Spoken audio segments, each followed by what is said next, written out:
Dear students, in our today's video, we are going to learn how to prepare cash book. I have chosen a question. Let us go through it. Rupinder started business with cash 2 lakh. 2 lakh रुपए से business start कर रहा है. Purchased furniture for cash 50,000. 50,000 का furniture खरीद रहा है. Purchased goods for cash 30,000 का सामान खरीद रहा है.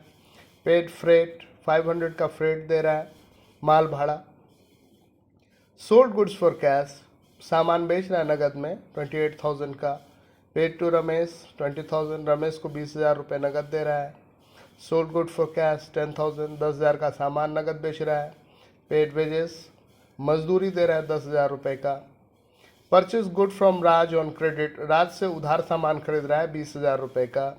पेड रेंट बाय चेक 5,000 और रेंट पेमेंट कर रहा है 5,000 रुपये चेक से. तो ये थे सारे ट्रांजेक्शन. बेसिकली अब हमें सीधा सीधा कैश बुक बनाना चाहिए, लेकिन चूंकि ये मेरा फर्स्ट वीडियो है कैश बुक के लिए, ये विदाउट जीएसटी वाला है, तो मैंने सोचा कि इसमें आपके हेल्प के लिए मैं इसको पहले जर्नलाइज कर दूं. तो आइए इसकी जर्नल एंट्री देख लेते हैं. जर्नल किस तरीके से होगा. तो जो पहला जर्नल है उसमें क्या हो रहा है, बिजनेस स्टार्ट हो रहा है कैश से 2 लाख रुपए से. इसकी एंट्री होगी cash account DR to capital account. Furniture खरीद रहा है 50,000 का. Furniture account DR to cash account 50,000. Narration मैंने नहीं लिखा है, आप लिख सकते हैं being purchase furniture for cash. Third में ट्रांजेक्शन है परचेज गुड फॉर कैश. आप purchase account DR to cash account, आपने परचेज की एंट्री कर दी. फिर क्या हो रहा है, फ्रेट आप दे रहे हैं 500 रुपीज़ का, तो इसकी एंट्री होगी freight account DR to cash 500 rupees. Sold good for cash, आप सामान बेच रहे हैं कैश में 28,000 का, तो एंट्री होगी cash account DR to sales account 28,000. उसके बाद क्या है, रमेश को आप कैश दे रहे हैं 20,000 रुपीज़, तो इसकी एंट्री होगी Ramesh account DR to cash 20,000. फिर क्या है, sold good for cash 10,000, cash account DR to sales 10,000 rupees. फिर उसके बाद क्या है, पेड वेजेस 10,000, आप वेजेस की एंट्री कर लीजिए, wages account DR to cash 10,000. फिर purchase good from Raj on credit, purchase account DR credit the giver, तो आपने राज का नाम लिख दिया 20,000. फिर आप रेंट दे रहे हैं चेक से 5,000, rent account DR to bank 5,000. अब इन सारे जर्नलों का हम लेजर करने वाले हैं. कैश यहाँ पर क्या है, डेबिट में आ रखा है, तो ये है कैश अकाउंट का फॉर्मेट. कैश अकाउंट का फॉर्मेट है.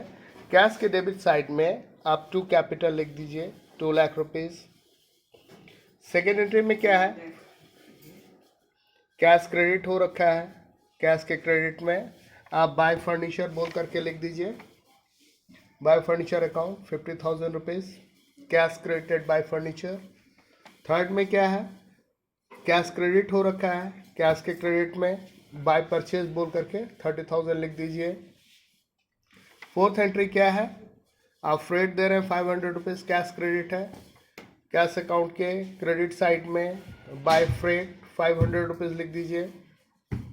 फिफ्थ एंट्री में आप क्या देख रहे हैं, कैश डेबिट हो रखा है सेल्स से 28,000, आप टू सेल्स बोल करके कैश के डेबिट साइड में 28,000 लिख दीजिए. सिक्स्थ एंट्री में क्या है, आपने रमेश को कैश दिया है, कैश क्रेडिट हो रखा है. कैश के क्रेडिट साइड में बाय रमेश बोल के 20,000 लिख दीजिए. सेवन्थ में क्या है, कैश डेबिट हो रखा है. कैश के डेबिट साइड में टू सेल्स बोल करके लिख दीजिए, टू सेल्स 10,000. एट्थ ट्रांजेक्शन क्या है, आप वेजेस दे रहे हैं, कैश क्रेडिट हो रखा है. कैश के क्रेडिट में आप बाय वेजेस लिख दीजिए 10,000 रुपीज़.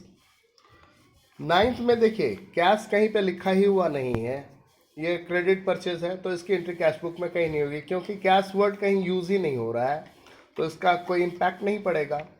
और फिर 10th में क्या देख रहे हैं कि बैंक के थ्रू पेमेंट हो रहा है, तो यहाँ भी कैश वर्ड कहीं यूज़ नहीं हुआ है, यानी इसकी भी कहीं कोई एंट्री आपको नहीं करनी है.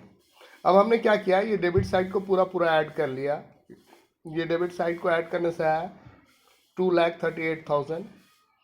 क्रेडिट साइड का पूरा यहाँ तक सम किया, वो सम आपको देता है 1,10,500।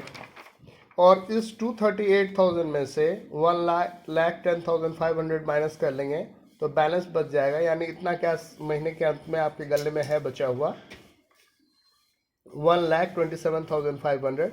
उसको आप ब्रॉड फॉरवर्ड कर लीजिए, यानी अगले महीने जब आप गला खोलेंगे तो 1 तारीख को आपके पास इतना बैलेंस है।